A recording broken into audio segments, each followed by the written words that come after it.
What's up guys, Bajheera here. Got some Gladiator Stance Warrior 3v3 arenas as ATC or African Turtle Cleave, which is a Prot Warrior Hunter Healer.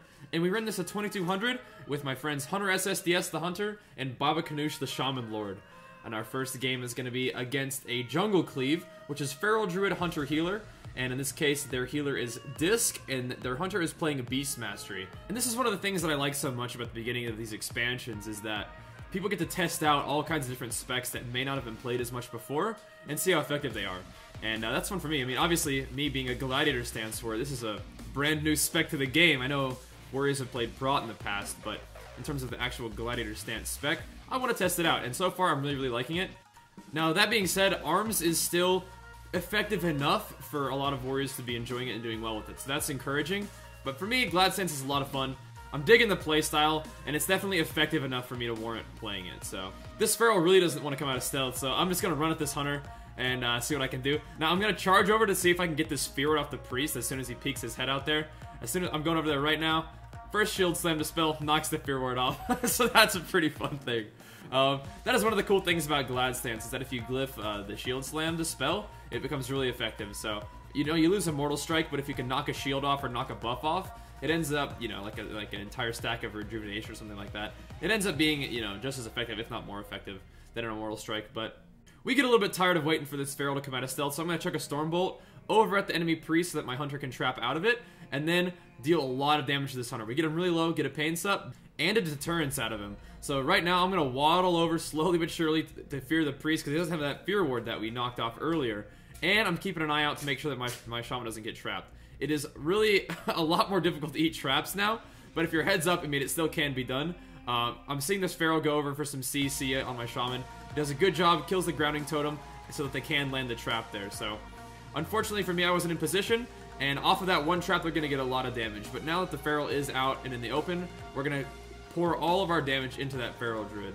My Hunter is survival, so he can trap this Priest very, very often. There's only a 12-second cooldown on his traps, so we can do things like trap, Stormbolt, and then trap again. And that's what we just did there, which is going to allow us to get some good pressure onto this Feral Druid. At the same time, though, the enemy Hunter makes a really heads-up play and drops a Binding Shot, and then walks over to our Shaman to trap him. Luckily, our Shaman does ground that trap like an absolute beast, which keeps him out of CC, despite really good play by the enemy Hunter. Right now, we're chunking this Feral Druid, getting him down to half health. While we're bursting this Feral, our Hunter is going to go try to trap the Priest. Unfortunately, the gigantic T-Rex pet eats it, but a Stormbolt by me is going to give us the short CC that we need to get the kill on that Feral Druid. So if you guys are a Warrior or a Hunter or a Healer playing KFC or ATC into a Jungle Cleave, a lot of times for us, the most effective strategy was hitting the Feral Druid. And that does apply to other sort of Hunter-Healer comps. Hunter-Healer melee comps. A lot of times, like things like Rep Paladin, Hunter, Priest, are going to see a lot of that. You're going to see a lot of jungle, maybe even some Beast Cleave if some Enhancement Shamans are getting brave. And definitely in the case of KFC, you can, at least in this season, it looks like, hit the melee. And I do believe that we fight an Arms Warrior KFC later on in this video, and we'll show you guys what happens against them as well. But alright, this next match is going to be up against a kind of interesting comp. I'm pretty sure this is a variety of Swifty out of Bar Mitzvah Cleave, if not exactly that. We made that comp as Affliction Warlock Enhancement Shaman Healer. That was Resto Druid when we played it, but these guys, Vanguard, Sidu, and Azael are playing it with a Disc Priest Healer, which is, you know, perfectly effective.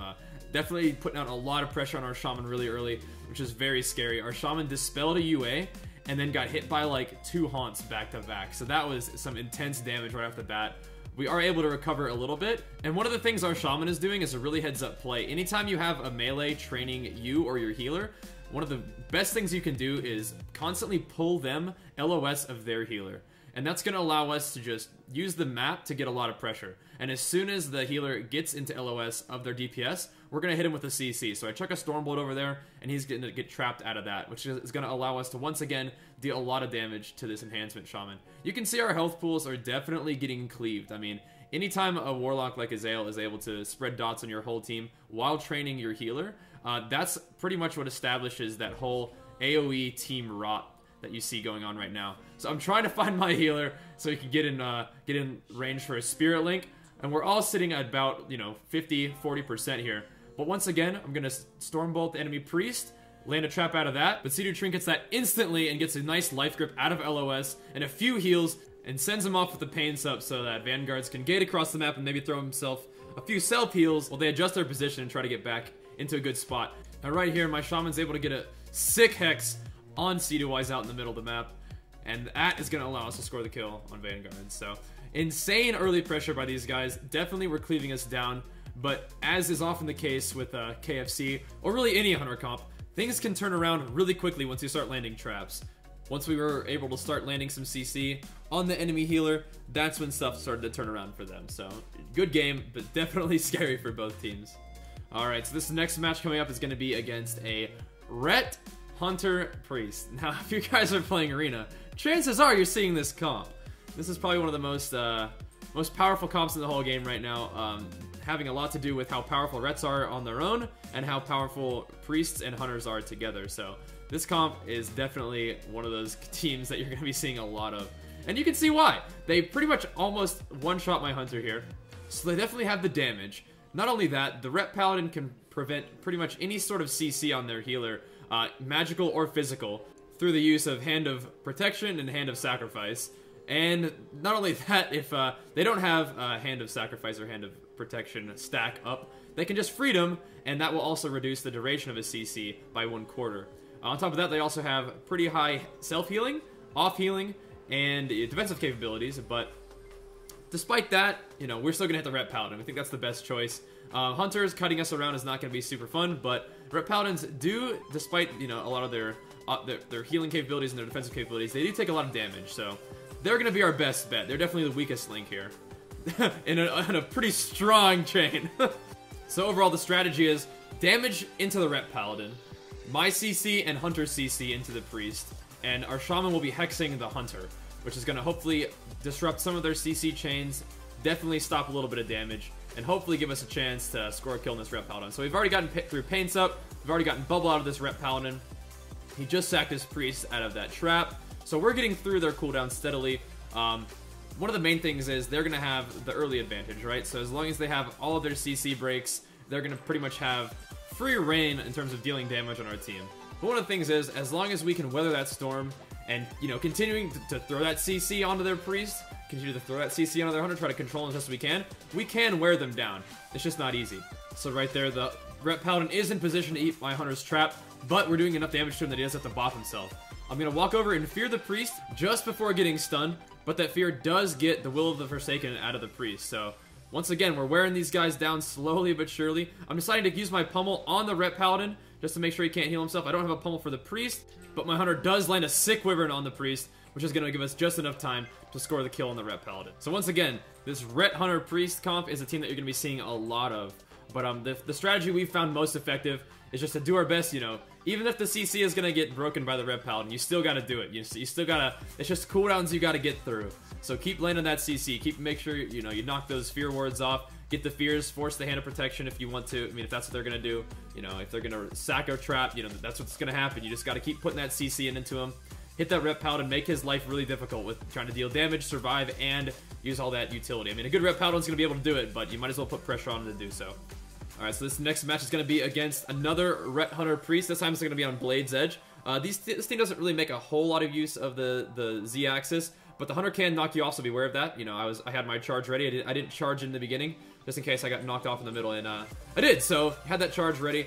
Didn't get knocked out of the game. So we're going to land a trap on the Priest to start off, and, you know, just like clockwork, that Hand of Sacrifice is going to come out and get that Priest out of the CC. But the Priest did not have Fear Ward, so I'm going to land a triple fear on the Priest, the Hunter, and the Ret Paladin. In this match, this team is going to definitely put a lot of pressure into me, which honestly I think is the best strategy. Once again, you know, Gladiator Stance Warriors, they feel tankier to me, but honestly, you have no mitigation as a Glad Stance Warrior. An Arms Warrior at least has the option to go into Defensive Stance, a Gladiator Stance does not. This was one of my fears a long time ago. As soon as I heard about Gladiator Stance Warriors, I knew it was going to be a fun spec. However, the fact that you have no damage mitigation outside of, you know, defensive cooldowns, it's tough. But that being said, we were able to weather that storm despite these guys putting a lot of damage into me. But they did force a shield wall and a spirit link out of us, so those two cooldowns that we're not going to have for later on. All I have left right now is Demoralizing Shout, and I'm hanging on to that for a moment where my healer gets in CC. I see the priest running towards my shaman, so I'm going to slow him and I'm going to stun him so that he cannot get the fear. Unfortunately, he does get bopped out of that, which means 1, we missed the trap out of the fear combo, and 2, the disc priest still landed a silence on our shaman. But as you can see, the enemy team's hunter is going to walk over and land a binding shot on me and a trap onto our shaman there. So even though I'm at full health, this is a potentially scary moment for us because our shaman is forced to eat that trap, and there may very well be CC out of that trap. I'm going to get knocked down the bridge a little bit, but fortunately for us, our shaman is able to tremor that fear by the disc priest, which allows me to land a Stormbolt onto their priest into a trap. This is going to force the second hand of sack by the paladin, and I'm immediately going to fear the priest, which forces the second hand of protection. So our shaman is going to hex the enemy priest in that hand of protection while my hunter lands a Wyvern Sting on the enemy hunter. I'm going to kick the rep paladin and take him out. I mean, I see what I'm talking about here. It's like trap, sack, fear, bop. Like, and they can do that twice, so it's like, alright, whatever. We won the game! Excellent. I'm happy about that, but man, rep paladins are something else, dude.